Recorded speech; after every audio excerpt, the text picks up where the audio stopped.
Good day, people of the internet. Today, I'll be showing you my Necromancer build.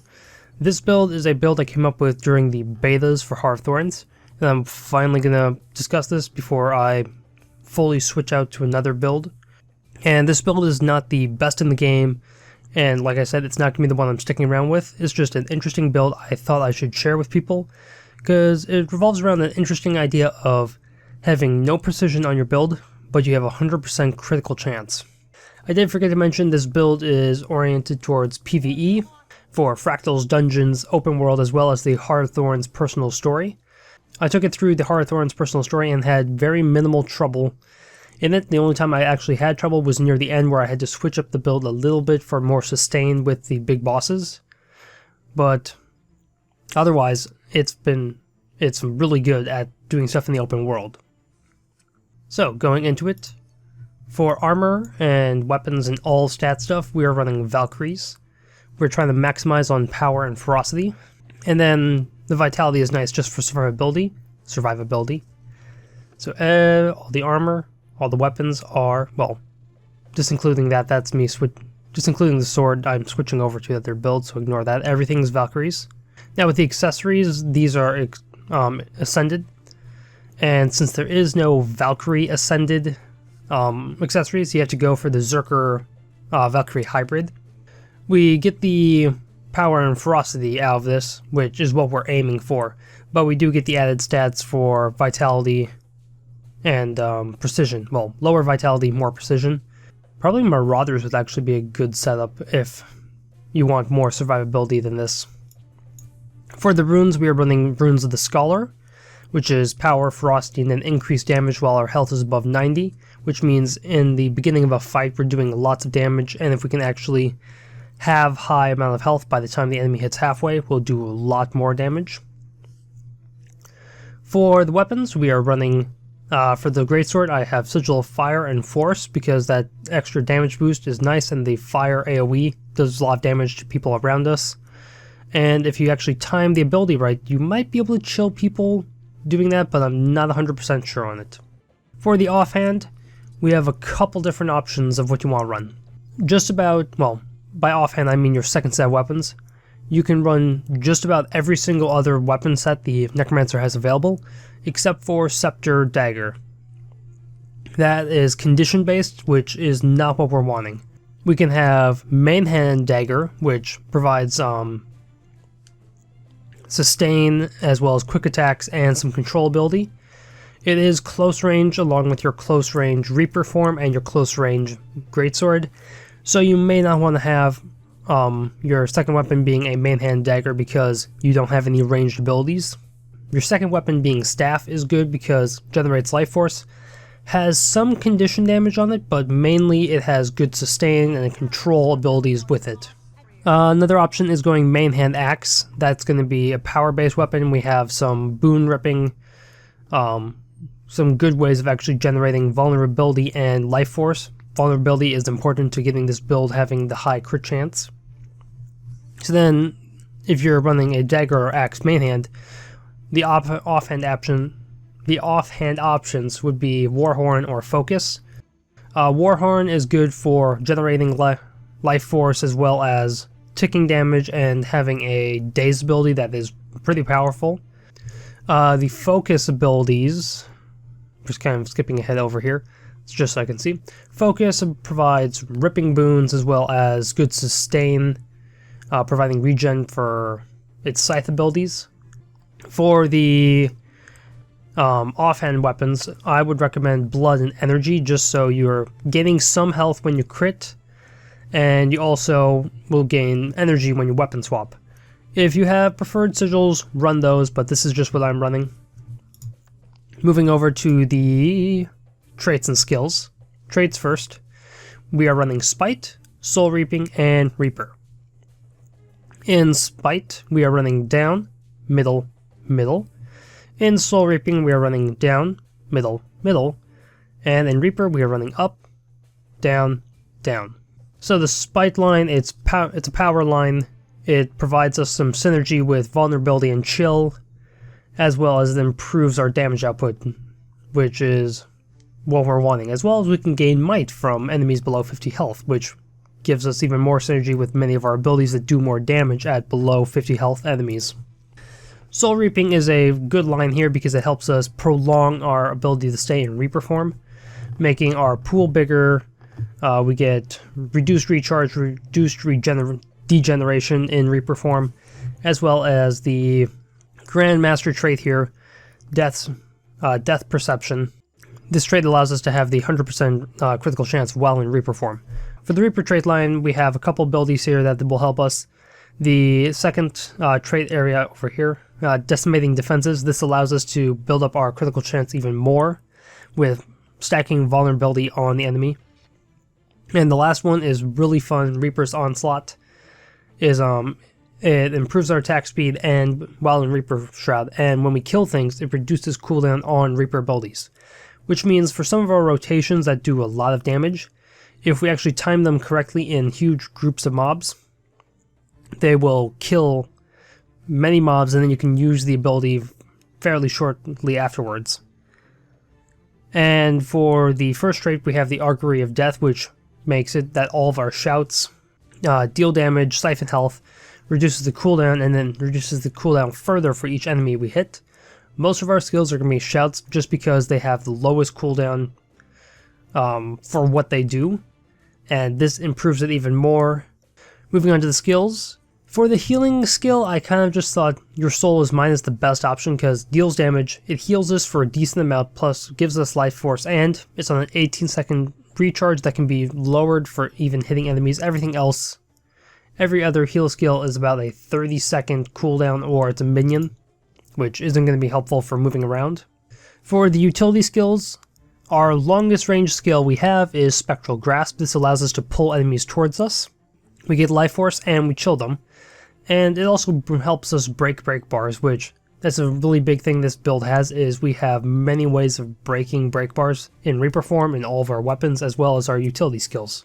For the second utility skill, this is kind of whatever you want. If you want to move faster while not in Reaper form, you could take Signet of the Locust. If you need to clear conditions, take Suffer because it's low cooldown and transfers conditions.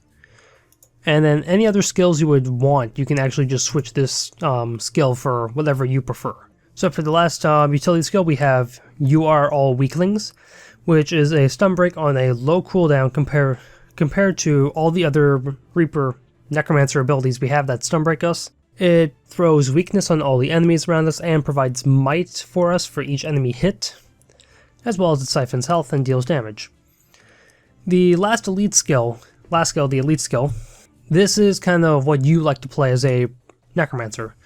You can run just about every single Necromancer ability except for the Plague elite form. That will, Plague is condition based, so that's not going to be helpful for us, but you can do Flesh Golem if you want additional damage, and the charge ability, which does substantial damage to break bars. Lich form is a good skill because of the power in its auto attack, as well as you can bring up some minions to do some damage. And what I like running is Chill to the Bone, which is the Reaper elite skill. This freezes enemies around you, causing stun. Does lots of damage to break bars. It freezes it chills enemies, and which means we get many of the benefits from the Reaper when they're chilled. And it's on low cooldown of 81 seconds. Yeah, 81 seconds compared to the other skills, and that can be lowered further if we hit enemies like all the shouts, like I've been saying. Okay, tips and tricks. Most often you're going to be wanting to start in Greatsword. Actually, that's the first thing. One thing I've noticed with playing as a Reaper is your life force is different when you're in Greatsword and in Axe.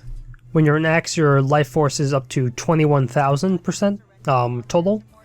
When you're in Greatsword, it's only at 19,000, just barely 2,000 life force. That's just a weird, quirky thing that I found. A good way to actually open up is either using your Spectral Grasp or your skill 5 on the Greatsword, Grasping Darkness. It brings the enemy towards you.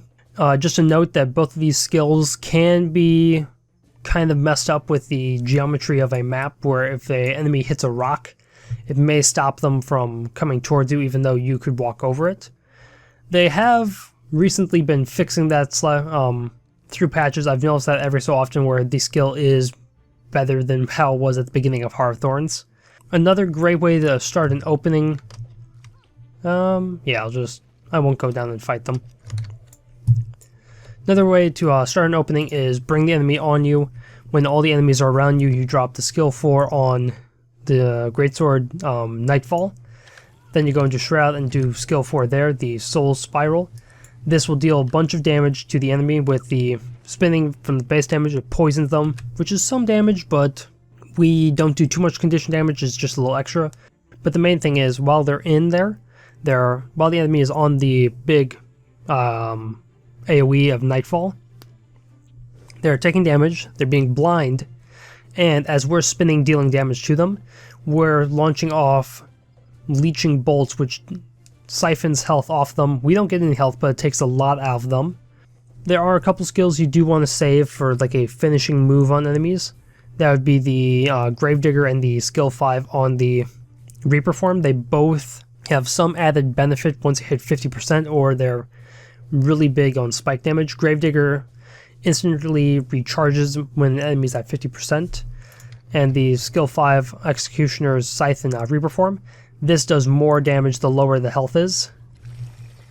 So that's a good like finishing blow for a bunch of enemies. General movement, you can use Reaper 2 to move quickly around.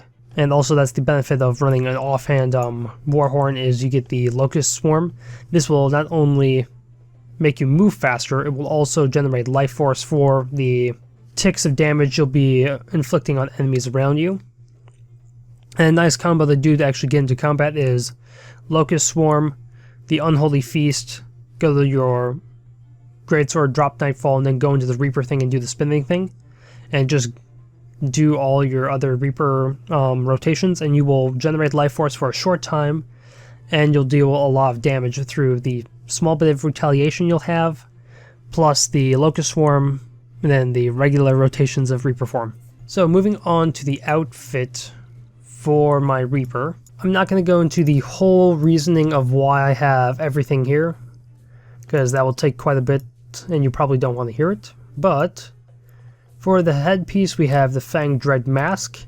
That is the Mesmer starting helmet, so you will have to make a Mesmer and then unlock the skin through that.